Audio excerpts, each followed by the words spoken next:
यहाँ आपको अपडेट करेंगे। वजीर आजम ने चेयरमैन इरसा की तकर्रुरी का नोटिफिकेशन वापस ले लिया है। मजीद जानते हैं डॉन न्यूज़ के ब्यूरो चीफ इस्लामाबाद इफ्तिखार शिराजी से। जी शिराजी साहब, मजीद बताइएगा।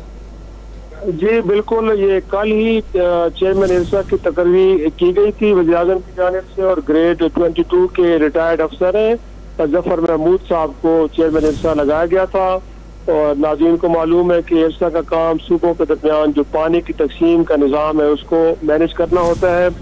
और ज़राए ने यह बताया कि इस तकर्री के ऊपर वज़ीर आला सिंध सैयद मुराद अली शाह ने कुछ तहफ़्फ़ुज़ात का इज़हार किया, और जफर महमूद के नाम पे उनको कुछ तहफ़्फ़ुज़ात थे, और इन तहफ़्फ़ुज़ात से फिर वज़ीर आज़म ऑफिस को आगाह किया गया, और जिसकी बुनियाद पे आज फिर वज़ीर आज़म ने कल का जो हुक्मनामा है उसको वापस लेने का हुक्म जारी किया। इस हवाले से बाकायदा तौर पे नोटिफिकेशन भी जारी कर दिया गया है। तो इस वज़ीर आला सिंध के जो तहफ़्फ़ुज़ात उनको सुना गया है, तो फिर उसके अकॉर्डिंगली चेयरमैन इरसा जफर महमूद साहब की जो तैनाती का हुक्म है उसको वापस ले लिया गया है। जी बहुत शुक्रिया शिराजी साहब अपडेट करने के लिए।